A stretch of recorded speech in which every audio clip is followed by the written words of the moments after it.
In the name of Allah, the Beneficent, the Merciful, I bear witness that there is no God but Allah, and that Muhammad is his messenger and his exalted Christ. I greet you once again with the greetings of peace. We say it in the Arabic language, Assalamu alaikum. I want to thank WHPR for allowing us to come to you on this great Wednesday. It's a wonderful Wednesday because you have eyes to see, ears to hear, a tongue to speak, a brain to think, and you have hands to bring into fruition what you think. So you have every tool that you need to get through any problem, any issue, any struggles that you're currently going through. I ask that you excuse me a bit because we're going through the month of Ramadan, which is a month of fasting. So we're not eating any food or drinking any drink during the course of a day. So it makes it a bit difficult to talk. But I'm going to talk to you today. And we're going to talk today briefly about love, L-O-V-E. I will begin with words from the Most Honorable Elijah Muhammad from the book Message to the Black Man, under a chapter titled, First, Love Yourself. What is the chapter title? First, Love Yourself. First, meaning to come before others. Love, according to Webster's Collegiate Dictionary, means intense affection, a feeling of attraction. And self is personal welfare, interest in me, oneself. So in saying first love self, the Most Honorable Elijah Muhammad is saying as a person, the I or the me has to come first before you bring in others. You have to be able to show affection for yourself before showing affection for others. He's saying before I can really show love, show affection to others, that I first must love myself. So he writes the following words. He says, one of the gravest handicaps amongst the so-called Negroes is that there is no love for self, nor love for his or her own kind. This not having love for self is the root cause of hate, dislike, disunity, disagreement, quarreling, betraying, stool pigeons, and fighting and killing one another. He said one of the gravest handicaps amongst the so-called Negro, black people, is that there's no love for self nor love for his or her own kind. Gravest meaning critical. Handicap is to be physically or mentally disabled. That's major.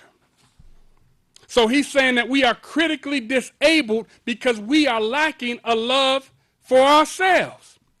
The Most Honorable Elijah Muhammad goes on to say to you and I, this not having love for self is the root cause of hate, disunity, quarreling, disagreement, betrayal, stool pigeons, fighting and killing one another. I believe he's very clear, but for our younger people who may be listening, he's saying because we don't love ourselves, it's the root cause for haters, for beef, for snitching, for failing to keep it real, for black on black crime. We could probably say that it is the lack of love of self that causes the many problems that we see in our relationships, male, female, and in our marriages today. So we find ourselves in and out of relationships. Not just male, female, but, one day you cool with this person, the next day you're not. In and out of relationships. One day it's, I will always love you. The next it's unbreak my heart. One day I love you, baby. Then the next I'm so sick of you. And when it comes to marriage, the divorce rate is 50%, meaning half of all marriages end in divorce. So problems in male-female relationships, problems in crime against one another, problems caused by a lack of unity can be traced to a lack of self-love. Self-love, meaning it all starts with you. We are talking about a young black man shooting another young black man, shooting someone who looks just like him, robbing an elderly person that looks like your mother or your grandfather, beating a woman who looks like your sister, or people similar who just can't seem to get along. That says something when you're able to pull a gun out and pull it on somebody who looks like you and pull the trigger. That says to me that it's something that you don't like about yourself. It's a lot to look at and so much to address, but I want each of us to narrow it down to what you see. See, it doesn't matter what I see or how I see it. It comes back to what you see in your relationships, in your family, in your community. Remember, the most honorable Elijah Muhammad wrote, one of the gravest handicaps amongst the so-called Negroes is that there is no love for self nor love for his or her own kind. This not having love for self is the root cause of hate, disunity, disagreement, quarreling, betraying, stool pigeons, and fighting and killing one another. A grave disadvantage, he is saying, is that we have not love for ourselves or our kind. He then says that the lack of love of self and kind is the cause of hate, dislike, disunity, disagreement, quarreling, betraying, stool pigeons, and fighting and killing one another. Do you see disunity amongst our people? Do we see the haters? Do we see quarreling? Do we see fighting and killing one another? Well, then we are witness bearers that all that he mentioned is present. We are bearing witness to an effect. The word effect is defined as meaning something that is produced by an agency or a cause. So the effect we are witnessing is the result of a cause. What's the cause? The most honorable Elijah Muhammad said it's the lack of love for yourself and your kind. You see? And, as we go along, I'm starting to better understand this. We have not loved ourselves. We have not loved our kind. Though some of us may think that this is a basic teaching, I want, to explain to you that it's not basic. It's really very deep and very strong. So I want to discuss it with you, because it's nothing deeper than you being able to look in the mirror and say, I love myself. It's nothing deeper than you being able to look in the mirror and have confidence in the person that you see looking back at you. It's nothing deeper than you or I being able to look in the mirror at the creation of God, the creation of Allah, look at God's masterpiece and say, I love me. Now, when's the last time you did that? When's the last time you thanked God for your hands that go produce the things that you need in order to live? When have you thanked God for your brain that thinks and makes things happen? When have you thanked God for your eyes, your ears, your hands, the beautiful masterpiece that you are? Not in the sense where you say, I love me in some crazy, arrogant way, but I love me in that I can see the beauty, the fine detail, the perfection in how God, how Allah has created me. In the Holy Quran, which is the book of guidance for Muslims and the world, it reads, certainly we created man, which means man and woman, in the best make. If you are a Christian, the Bible says that man and woman were created in the image and likeness of God. So if the Holy Quran says that the human being was created by Allah in the best make, if the biblical scriptures say that we were created in his image and likeness, then we should be able to look in the mirror with confidence and say, I love myself.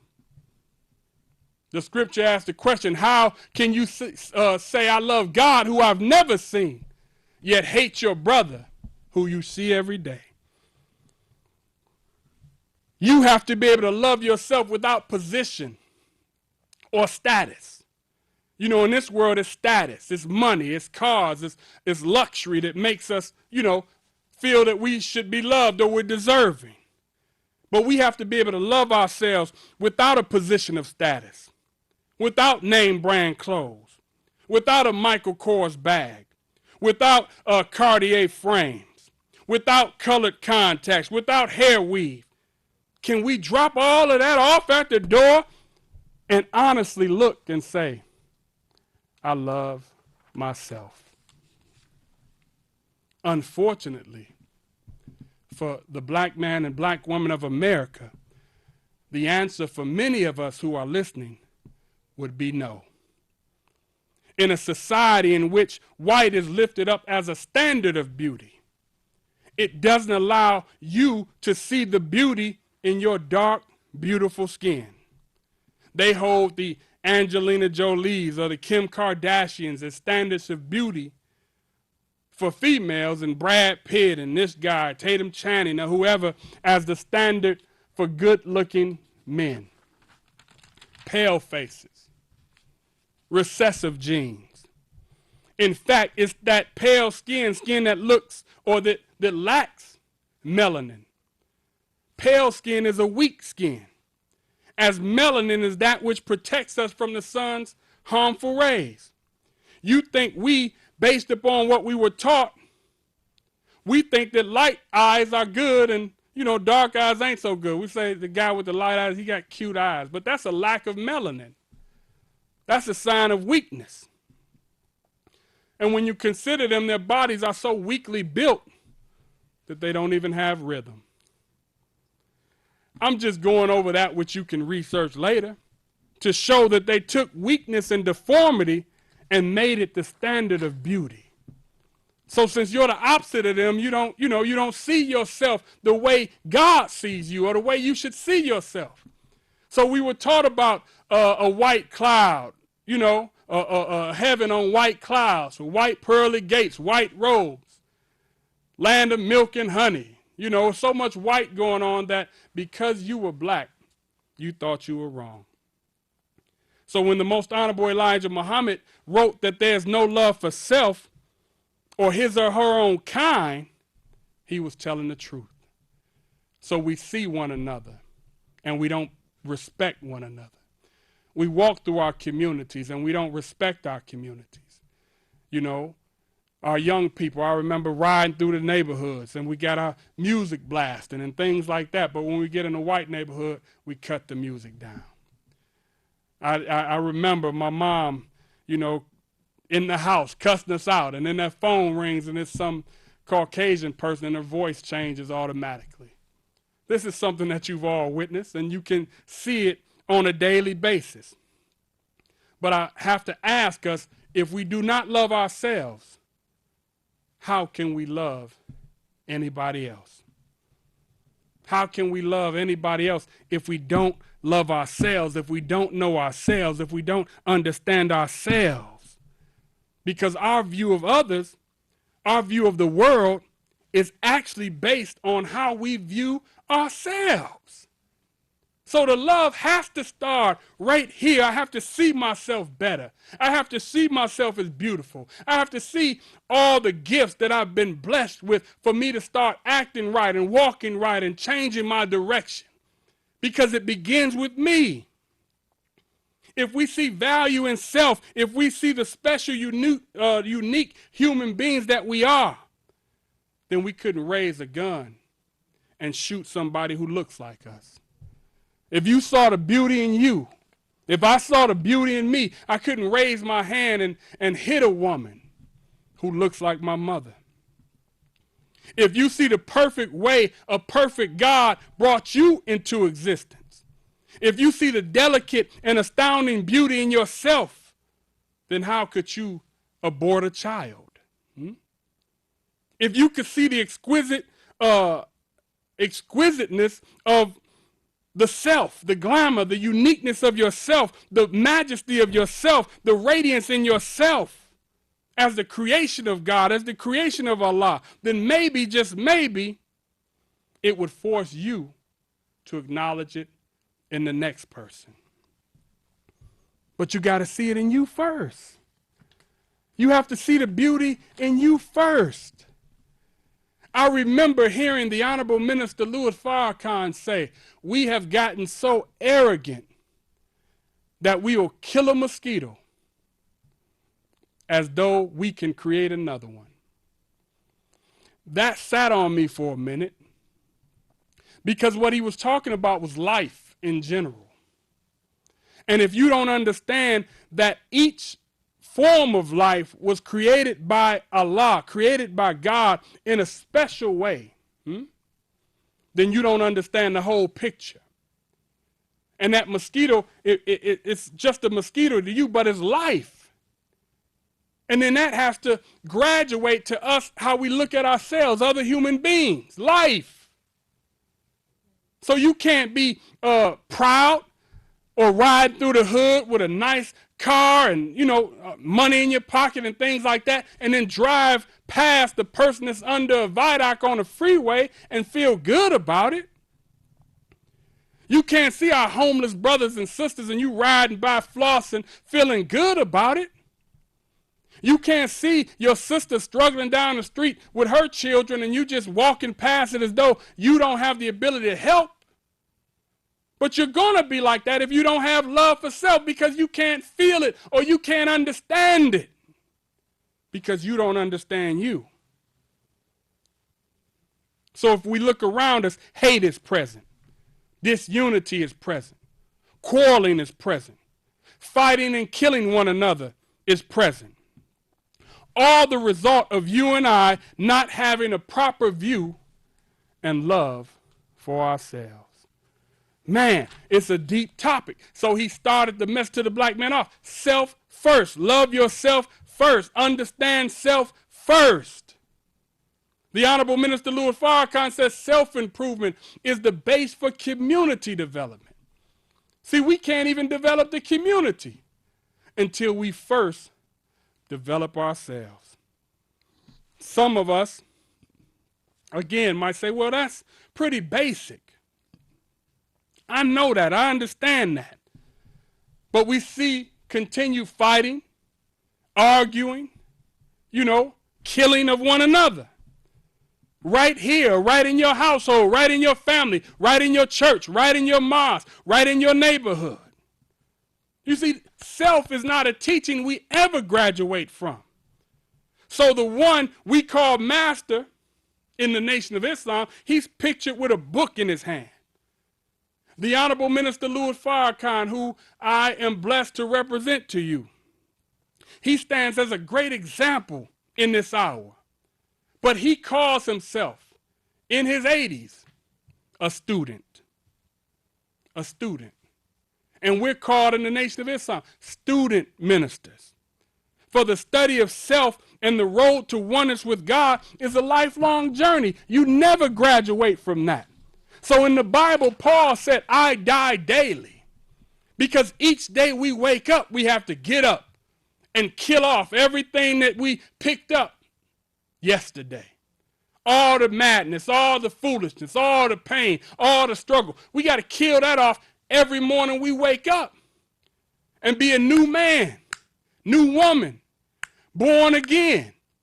So you don't have to be a convict to your past mistakes. You don't have to be tied to your past failures, because each day you wake up, you have the opportunity to be renewed. And this is what we're talking about, self-improvement, the renewal of one's mind, how you're perceiving yourself, how you're looking at yourself. Because that guides you on how you're going to deal with others. You got to see yourself better first. So if you see yourself really as a queen, how do you allow men to treat you then? If you see yourself really as a king, how do you allow people to treat you? Do you go to the party store and they rush you along the line and yell at you and talk bad to you? Do you eat the wrong foods? You know, you're the vessel of God. What would God eat? You know, they ask the question, what would Jesus do? What would Jesus eat? You know? Did he get a big ham sandwich? No. Does he overeat? No. See, all of these things have to do with self and understanding yourself and understanding who you are. Once you understand who you are, then the whole game changes, man. You're not just nothing. You're not worthless. You're not a background player. You're not confined to the stands while everybody else is on the field playing the game. You're special. You're great. You're unique. You have everything you need to get where you're destined to go if you turn the light on. In Islam, we're required to pray 5 times a day. This makes us recommit ourselves to submission to God. We are asked to study daily, for the more we grow in knowledge, the closer we grow to God. If God is the one who has all the knowledge, why would I want to be the one with no knowledge? So the more knowledge I get closer to him. However, if we stop study, thinking that we know it all, thinking that we have it, then that's the point where we lose it. And then the ailments that we were getting cleaned up from now begin to return. So the lack of self-love we see in the community, you know, we could find amongst our conscious brothers and sisters. We can find amongst our Christian brothers and sisters, our Muslim brothers and sisters, those who think that they got it. Because you get to the point where you stop studying the self and you're looking at everything else. Or you get to the point where you say, I'm saved. And you think that you become a tool now to save others. Yet you're not completely saved because it's a daily activity. Or I come to the mosque and put on a suit and a bow tie and I think that I got it. So I'm out here teaching everybody. And I forget to water the plant that's me. So I'm asking all of us today to look in the mirror, look at yourself, and begin doing the things to water the plant that is you. Begin doing the things to improve on yourself, improve your vision, improve your knowledge, your wisdom, your understanding. Because you are created in the image and likeness of God. I don't care if you are on a corner in Highland Park. I don't care what you've gone through. I don't care if you didn't finish high school. I don't care if you've been to prison. I don't care if you've been in abusive relationships. I don't care if you've been on drugs. I don't care about any of that. Because God created you in his image and likeness. Now, we've fallen away from that because of the society that we have been raised up in. But that doesn't take away the truth that you are the vessel of God. So the scripture says, know ye not that ye are the temple of God and the Spirit of God dwelleth in you? All you got to do is dig inside and work to bring it out. All you got to do is find the necessary materials to add to your storehouse of knowledge to make you understand better. And when you start to understand better and see yourself better, then you walk differently. You talk differently. The things that you accepted before, you don't accept anymore. Why? Because you're a vessel of God. You're royalty. But we're in a world that don't treat us that way. And we've been relegated to slaves, man. But that's not our history. That's not our heritage. That's not where we've come from. But we were made blind, deaf, and dumb. But it's time to wake up from that sleep. Wake up from that slumber. And it begins not by following some leader and, because that's sometimes we get mixed up for that. They follow that guy over there. They following Farrakhan. They following Elijah Muhammad. No, it's not that. We're getting teachings from a man that we have applied to ourselves, and that teaching has helped us graduate from one grade to the next. Any teaching you have, if you're in a church, if you're in a mosque, if you're in some community organization, apply it. And if it works to make you better, that's a good teaching. We're not arguing about what teaching you belong to or what teacher you listen to.